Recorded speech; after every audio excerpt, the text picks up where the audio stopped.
मोदी जी कहाँ तानाशाही दिखा रहे हैं। मोदी जी ने कहा सबका साथ सबका विकास सबका विश्वास। कर रहे हैं सबका साथ सबका विकास। बिल्कुल कर रहे हैं। उन्होंने कहा मंदिर मस्जिद गुरुद्वारे में सारे में जाओ, प्रेम को बढ़ाओ, हिंसा को नफरत को खत्म करो और देश को आगे बढ़ाओ। ये भारत की जनता जान चुकी है, आपको किसी रूप में भी हम सत्ता में नहीं आने देंगे। उफाड़ दिया जाएगा और पाड़ दिया जाएगा। जैसे पाकिस्तान के अंदर से सन्नी देओल ने लड़का पाड़ा, ऐसे ही विपक्ष के लोगों को पाड़ कर फेंक दिया जाएगा। भारत के मुसलमान से मैं कहना चाहता हूँ, आप विपक्ष के लोग आपके पास आएंगे, शराब और गांजा पिलाएंगे, अब फिर 5 साल आपको यूज किया जाएगा। आपके बच्चों को रोजगार नहीं दिया जाएगा, आपके बच्चों को शिक्षा नहीं दी जाएगी, आपके गांव में रोड नहीं दी जाएगी, आपको लाइट नहीं दी जाएगी। आप हर चीज़ से तरसोगे। जैसे 75 साल से हमें सताया गया, हमें कष्ट और दुख दिया गया, हमारे साथ अत्याचार किया गया, फिर हमारे साथ ऐसे अत्याचार किया जाएगा और ऐसे हमारे हाथ में कटोरा दे दिया जाएगा जैसे पाकिस्तान के हाथ में कटोरा है। तो ये भारत के हिंदुओं को सोचना है, भारत के मुसलमान को सोचना है, हमें वोट कहाँ देना है। और 2024 बहुत करीब है,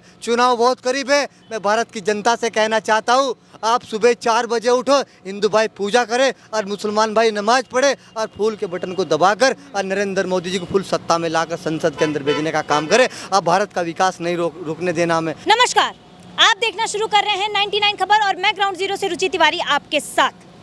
आज हम बात करेंगे उदयनिधि स्टालिन के बयान के बारे में। उन्होंने जैसे सनातन धर्म की तुलना जो है डेंगू मलेरिया से कर दी है, तो लोग हमारे साथ हैं यहाँ पे मोहम्मद गुलशेर जी खड़े हैं, ये बताएंगे कि उन्होंने क्या ये सही बात कही है। स्टेज पे पूरा जो है भारतवासियों को ये जो है उन्होंने भारतवासियों के सामने ये बयान दिया है कि सनातन धर्म जो है डेंगू मलेरिया जैसा है। ये क्या सही बात है? देखिए, भारत की जनता इस चीज़ को बर्दाश्त नहीं करेगी। जो इस तरीके का मैं टिप्पणी बाजी कर रहे हैं सनातन धर्म पे, उन्हें पहली बात तो बहुत सोच समझ के बोलना चाहिए, क्योंकि सनातन धर्म एक बहुत बड़ा धर्म है।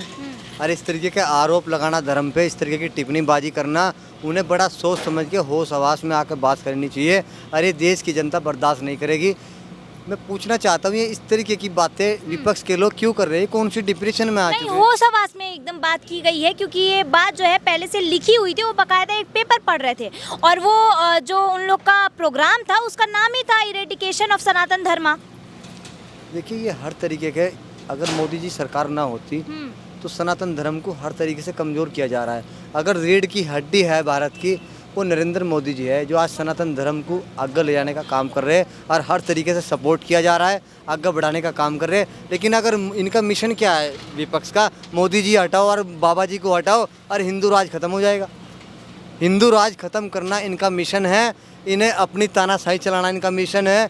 इन्हें क्या देश संविधान से चल रहा है, इन्हें आज इस चीज़ से क्या आपत्ति है जो ये सनातन धर्म पे तरह तरह की टिप्पणी बाजी कर रहे हैं और उस तरीके का उस पर आरोप लगा रहे हैं। क्या ये मैं मानता हूँ ये सनातन धर्म से नहीं है। लोग जो इस तरीके की टिप्पणी बाजी सनातन धर्म पे कर रहे हैं, क्या ये सनातन धर्म से ब्लॉक नहीं करते? ये लोग बोल रहे हैं कि देश के बारे में सोच के ही ऐसा इन्होंने बोला है, क्योंकि अगर सनातन धर्म रहेगा इस देश में तो इस देश की बढ़ोतरी और विकास नहीं हो पाएगा कभी। नहीं, विकास तो नरेंद्र मोदी जी से इतना अच्छा विकास देश का किया है। देश के अंदर हाईवे दिए, जल दिया, पानी दिया, लाइट दिया, अरे शौचालय दिया, घर दिया, मकान दिया। आज भी ये सरकार अन्न दे रही है। तो नरेंद्र मोदी जी से आपको चाहना क्या है? सब कुछ तो भारत की जनता को दे दिया।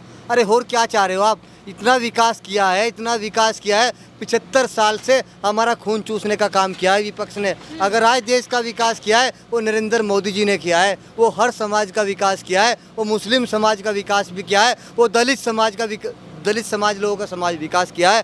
चाहे ब्राह्मण है, चाहे गुज्जर है, चाहे जाट है, आज सब समाज के लोगों का विकास किया है वो नरेंद्र मोदी जी ने किया है। ये देश को ऐसे ही चलाना चाह रहे, जैसे 75 साल से इनकी तानाशाही अंग्रेजों की चल रही थी, ये ऐसे ही अपनी तानाशाही चलाना चाह रहे, ऐसे ही अपनी गुंडागर्दी चलाना चाह रहे, ऐसे ही माफियाओं को पनाह देना चाह रहे, ऐसे ही दिन दहाड़े खून कराना चाह रहे, ऐसे ही दिन दहाड़े फिरौती मंगवाना चाह रहे। जैसे 75 साल से गुंडागर्दी देश के अंदर चल रही थी, वो नरेंद्र मोदी जी ने और बाबा जी ने ख़त्म किए। ये फिर गुंडागर्दी देश के अंदर लाना चाह रहे। लेकिन विरोधी पार्टियां बोल रही हैं कि मोदी जी सिर्फ सनातन धर्म को जो है बढ़ावा दे रहे हैं। सनातन धर्म को बढ़ावा नहीं दे रहे, मोदी जी हर समाज को बढ़ावा दे रहे।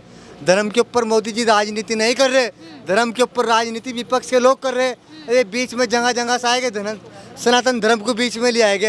अरे भाई, तुमने धर्म को क्या समझ लिया है? तुम धर्म के ऊपर राजनीति क्यों कर रहे हो? तुम सत्ता के भोग ला गए। अपना आपको सत्ता में लाने के लिए, अपना आपको फुल पावर में लाने के लिए आप सनातन धर्म के ऊपर टिप्पणी कर रहे हो, उस पर आरोप लगा रहे हो।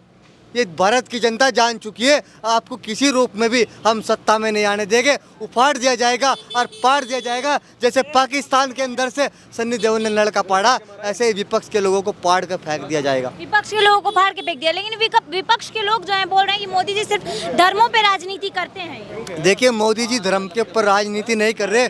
पत्रकार साहब मोदी, मैं आपको यही बताना चाहता हूँ और यही आप भारत की जनता को, भारत के लोगों को बताओ, मोदी जी कहीं भेदभाव नहीं कर रहे। क्या एक पेट्रोल पंप पे मुस्लिम तेल लेने जा रहा, वहाँ एक हिंदू खड़ा है, क्या मुस्लिम को देख कर तेल महंगा दिया जा रहा है और हिंदू को सस्ता दिया जा रहा है? क्या एक मुसलमान कपड़े खरीदने जा रहा है बाजार में, क्या उसको महंगा दिया जा रहा है? क्या हिंदू को सस्ता दिया जा रहा है? अरे कहाँ भेदभाव किया जा रहा है? एक परचून की दुकान पे मुसलमान नमक लेने जा रहा है और एक हिंदू जा रहा है, क्या मुसलमान को नमक महंगा दिया जा रहा है, हिंदू को सस्ता दिया जा रहा है? कहाँ भेदभाव किया जा रहा है? अगर भेदभाव कर रहे तो विपक्ष के लोग कर रहे।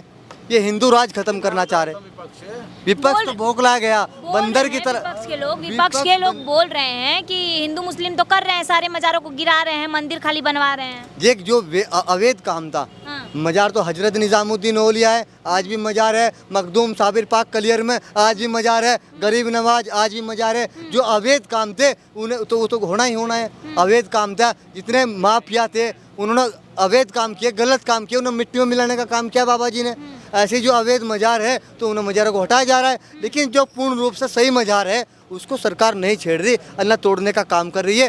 सरकार मुसलमान के पक्ष में है, मुसलमान के हित में काम कर रही है। मुसलमान के पास शिक्षा नहीं थी, 2014 से पहले मुसलमान के पास शिक्षा नहीं थी। मुसलमान डॉक्टर नहीं था, मुसलमान जज नहीं था, मुसलमान वकील नहीं था। आज मुसलमान के समाज के हित की बात कर रहा है तो नरेंद्र मोदी जी कर रहे, बाबा जी कर रहे। तो विपक्ष के लोगों को क्या आपत्ति है, क्या दिक्कत है? जब देश संविधान से चल रहा है तो अब देश अपने तानाशाही से चलाना चाह रहे हो तुम। देश ये अपनी तानाशाही से, अपनी गुंडागर्दी चलाना चाह रहे हैं। तो बोल रहा है कि तानाशाही तो मोदी जी दिखाते हैं। मोदी जी कहाँ तानाशाही दिखा रहे हैं? मोदी जी ने कहा सबका साथ, सबका विकास, सबका विश्वास। कर रहे हैं सबका साथ, सबका विकास। बिल्कुल कर रहे हैं। उन्होंने कहा मंदिर, मस्जिद, गुरुद्वारे में सारे में जाओ, प्रेम को बढ़ाओ, हिंसा को, नफरत को खत्म करो और देश को आगे बढ़ाओ। ये बात तो नरेंद्र मोदी चिल्ला चिल्ला कह रहे, चिल्ला चिल्ला कर नरेंद्र मोदी जी कह रहे। भारत माता की जय, नरेंद्र माता की। तो नरेंद्र मोदी जी कहीं भेदभाव नहीं कर रहे, योगी जी कहीं भेदभाव नहीं कर रहे। अगर मैं मुसलमान के, भारत के मुसलमान से मैं कहना चाहता हूँ, आप विपक्ष के लोग आपके पास आएंगे, शराब और गांजा पिलाएंगे और फिर 5 साल आपको यूज किया जाएगा। आपके बच्चों को रोजगार नहीं दिया जाएगा, आपके बच्चों को शिक्षा नहीं दी जाएगी, आपके गांव में रोड नहीं दी जाएगी, आपको लाइट नहीं दी जाएगी। आप हर चीज़ से तरसोगे। जैसे 75 साल से हमें सताया गया, हमें कष्ट और दुख दिया गया, हमारे साथ अत्याचार किया गया, फिर हमारे साथ ऐसे अत्याचार किया जाएगा और ऐसे हमारे हाथ में कटोरा दे दिया जाएगा जैसे पाकिस्तान के हाथ में कटोरा है। तो ये भारत के हिंदुओं को सोचना है, भारत के मुसलमान को सोचना है हमें वोट कहाँ देना है। और 2024 बहुत करीब है, चुनाव बहुत करीब है। मैं भारत की जनता से कहना चाहता हूँ, आप सुबह 4 बजे उठो, हिंदू भाई पूजा करे और मुसलमान भाई नमाज पढ़े और फूल के बटन को दबाकर और नरेंद्र मोदी जी को फुल सत्ता में लाकर संसद के अंदर भेजने का काम करे। अब भारत का विकास नहीं रुकने देना हमें, क्योंकि इन लोगों का काम यही चाह रहे हैं भारत का विकास रुके। इन्हें चिंता सता रही है, ये भागे फिर रहे, कभी बेंगलोर, कभी बॉम्बे, कभी बिहार, क्योंकि इन्हें खतरा है हमारी जो हमने घोटाले किए इस देश के अंदर 75 साल में, हमारी फाइलें खोल दी जाएगी। वो नरेंद्र मोदी जी खोलने का काम करेंगे। वो इन्हें दहशत सता रही है, हमें अपनी जान कैसे बचानी है, हमें देश को कैसे लूटना है, ये लोग यही चाह रहे हैं। अच्छा, सनातन जैसी धरती पे, सनातन की धरती है भारत, और इसी धरती पे रह के जो है कुछ लोग सनातन को गाली दे रहे हैं, डेंगू, मलेरिया, कोरोना से कंपेयर कर रहे हैं। इस पे क्या बोले? मैं आज कहना चाहता हूँ, आज साधु संत हमारे कहाँ हैं? हमारे जो साधु संत है, आचार्य है, उन्हें आज रोड पे आना चाहिए और इन चोरों का विरोध करना चाहिए। ये जो 36 के 36 लोग हैं, पूर्ण रूप से इनका विरोध होना चाहिए और जनता को बताना चाहिए इन लोगों ने देश के अंदर क्या किया है, देश को लूटने का काम किया है। मैं साधु संत से कहना चाहता हूँ, उन्हें आज रोड पे आना है और सनातन धर्म को बचाना है और इन लोगों का विरोध करना है। भारत की जनता को सच्चाई बताना है। मतलब इन लोगों का विरोध करना है, INDIA अलायंस वालों का? बिल्कुल करना है, विपक्ष का करना है विरोध। अगर हिंदुओं को बचाना है, सनातन धर्म को बचाना है। लेकिन ये लोग तो बोल रहे हैं कि अगर जो है इस बार मोदी जी फिर से जीत गए तो सनातन और RSS का जो है हुकूमत फिर से आने लगेगा। तो ये क्या गलत चीज़ है? देखिए, ये हर तरीके से डराने का काम कर रहे हैं मुसलमान को। मुसलमान डरने वाला नहीं है। भारत का मुसलमान जान चुका है हमारा विकास कहाँ होना है, हमारे बच्चों का भविष्य कहाँ बनेगा, वो मोदी सरकार में बनेगा, वो कांग्रेस सरकार में नहीं बनेगा। क्योंकि कांग्रेस सरकार ने शिक्षा से हर चीज़ से मुसलमान को दूर रखा है। आज मुसलमान 75 साल से जो पिछड़ा हुआ है वो क्या कारण है? अगर 75 साल से मोदी जी की सरकार होती तो आज मुसलमान यहाँ ना होता, आज मुसलमान बड़ी अच्छी अच्छी पोस्टों पे होता, वकील होता, जज होता। आज देश में जो नाम है ये नरेंद्र मोदी जी की देन है। आज जो बाहर के प्रधानमंत्री और बाहर के राष्ट्रपति हमारे से मिलने आ रहे, मेरी छाती चौड़ी होती है और गर्व के साथ कहता हूँ ये बहुत बड़ा सम्मान मिला है हमें। जो आज कई कंट्रियों के प्रधानमंत्री और राष्ट्रपति हो गए, हमारे भारत के अंदर हमारे प्रधानमंत्री से मिलते हैं तो मेरी छाती चौड़ी होती है। अच्छा, इतना आपने बोला विकास हुआ, ये हुआ और कुछ चीज़ें आपने बताई, लेकिन ये जो उदयनिधि स्टालिन के बेटे ने एमके स्टालिन के बेटे उदयनिधि स्टालिन ने जो ये बयान दिया कि सनातन धर्म जो है कोरोना और डेंगू मलेरिया से जो है जैसा है और इसका सफाया हो जाना चाहिए, तो वैसे ही कुछ और नेता हैं जैसे कुछ बोलते हैं कि रामचरितमानस को जला देना चाहिए, ये जो है आपस में लड़वाने का काम करती है। कुछ लोग राम के होने का प्रमाण मांगते हैं, कहते हैं कुछ लोग कि सनातन धर्म का खात्मा हो जाना चाहिए, नहीं तो आगे चल के देश जो है प्रगति नहीं कर पाएगा। रावण ने अपनी सारी चाल चली थी, जीत राम की हुई थी, तो नरेंद्र मोदी जी एक अवतार है, जीत नरेंद्र मोदी जी की होनी। ये अपनी सारी चाल चल रहे रावण की तरह।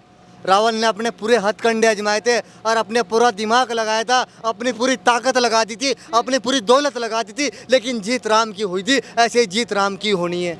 जीत राम की। जिसने धर्म के ऊपर टिप्पणीबाजी की और धर्म के ऊपर आरोप लगाया उसका तरह तरह नाश हुआ है, ये इतिहास गवाह है। अच्छा, एक तरफ राम जी जीत गए हैं सुप्रीम कोर्ट में, वो जो है अपना केस जीते हैं, राम जी की तरफ जो है कार्रवाई की गई है और क्या बोलते हैं, राम जी के हक में जो है सुनवाई की गई है और राम मंदिर अब बन रहा है। कैसा लग रहा है? बहुत अच्छा लग रहा है मेरे को, बहुत अच्छा लग रहा है। राम मंदिर है जहाँ पे हजारों लाखों आदमी इकट्ठा होते हैं, वहाँ एक आस्था होती है और जहाँ आस्था होती है वहाँ एक पूजा होती है और जहाँ पूजा होती है तो वहाँ भगवान, प्रभु, खुदा, अल्लाह सब वहाँ हाजिर और नाजिर होते हैं। तो आपको अच्छा लग रहा है कि राम मंदिर बहुत अच्छा लग रहा है। देश के अंदर इतना अच्छा प्रेम है, एक जगह राम मंदिर, एक तरफ भारत के अंदर मस्जिद भी है, सब है, प्रेम मोहब्बत। आज भाईचारा जो आया है वो नरेंद्र मोदी जी की सरकार में आया है और नरेंद्र मोदी जी के यही विचार है ये देश एक हो जाए, आने वाला जो भविष्य है वो मत लड़े, ये हिंदू है, ये मुस्लिम है, ये सिख है। नरेंद्र मोदी जी के यही विचार है और अपना आप को खपा दिया, अपना आप को मिटा दिया। मोदी जी का यही मिशन है, हिंदू मुस्लिम एक हो जाए। अच्छा, ये लोग जो बोलते हैं कि सनातन को खत्म कर देना चाहिए और कर देना चाहिए, इन लोग पे एनएसए लगना चाहिए कि नहीं? क्योंकि मनीष कश्यप ने जो भी उन्होंने ट्राई किया था, मजदूरों के लिए आवाज़ उठाया था, उन पे एनएसए लग गया, ये कह के कि दो राज्यों के बीच जो है लड़ाई छिड़ जाएगी इनके बयान की वजह से। तो क्या ये जो उदयनिधि स्टालिन ने अपना बयान दिया है इस वजह से जो है पूरे भारत देश में लड़ाई नहीं छिड़ेगी क्या? देखिए, कुछ % मुसलमान है भारत के अंदर, 40 करोड़ मुसलमान है, जो 35 करोड़ मुसलमान नरेंद्र मोदी जी के साथ है और 5% मुसलमान पाकिस्तान जैसी सोच रखता है। तो ऐसे ही हिंदू है 5% जो पाकिस्तान जैसी सोच रखते हैं और सनातन धर्म के ऊपर टिप्पणीबाजी करते हैं, आरोप लगाते हैं। उन लोगों को ये बुद्धि नहीं है, उन्हें इतना भी ज्ञान नहीं है। राम ने कितना कष्ट झेला था इस सनातन धर्म को फैलाने के लिए, अरे है कितना कष्ट, कितना दुख झेला था। तो ये लोग कहाँ सोए हुए? ये पाकिस्तान जैसी चाल चल रहे और पाकिस्तान जैसी मानसिकता सोच रख रहे। तो कि हमारी सरकार 2024 में आएगी, इन जैसे लोगों को हम पाकिस्तान भेजने का काम करेंगे। अच्छा, जो है विरोधी पार्टियां जो है सनातन का जैसे विरोध करती हैं, तो वो लोग चाहती नहीं है कि फिर से बीजेपी आ जाए, क्योंकि वो लोग बोलते हैं अगर बीजेपी आ जाएगी तो फिर से ये लोग जो है राम राज लेते आएंगे। तो क्या राम राज आना चाहिए देश में कि नहीं आना चाहिए? नहीं, राम राज्य आना चाहिए देश के अंदर। क्या मुस्लिम 156 कंट्री है, क्या एक हिंदू राष्ट्र नहीं बन सकता? हमारा पूरा समर्थन है। भारत का मुसलमान तो चाहता है हमारे 165 कंट्री है, 156 कंट्री, क्या एक हिंदू राष्ट्र होना चाहिए?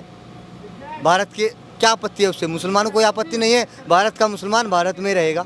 अच्छा, आप भारत देश के हिंदुओं को, मुसलमानों को और सारे जितने धर्म पंथ के लोग हैं उन लोग को एक मैसेज अगर अपनी तरफ से देना हो तो क्या देना चाहिए? मैं मैसेज ये देना चाहता हूँ, जितने भी हमारे आज साधु संत है, दुर्वेश फकीर है, उन्हें आज सनातन धर्म को बचाना है तो बाहर रोड पे आना चाहिए और इन जितने भी 36 आदमी हैं इनका विरोध करना चाहिए और देश की जनता में, देश पूरे भारत के अंदर घर घर जाकर बताना चाहिए इन लोगों ने गरीबों के साथ क्या अत्याचार किया है, क्या जुल्म किया है, क्या इन्होंने देश को लूटने का काम किया है और गरीबों का खून चूसने का काम किया है। इन्होंने नेकर पहनकर और सरिया मार, जो कहते थे और नांगे आगे चोर, ये में चोर है, रात को कच्चा पहन कर निकलते थे और गांव को लूटने का काम करते थे और दिन में आकर अपनी सत्ता को चलाते थे।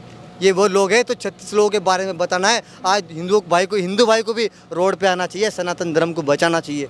चलिए बहुत बहुत धन्यवाद आपका मोहम्मद गुलशेर जी। तो ये हमारे साथ गुलशेर जी थे और इन्होंने बहुत अच्छी बात जो है बोली और सनातन धर्म के ऊपर बोला, आप लोगों ने सुनी लिया। अपनी अपनी राय भी आप लोग रखिए, कमेंट में देते रहिएगा।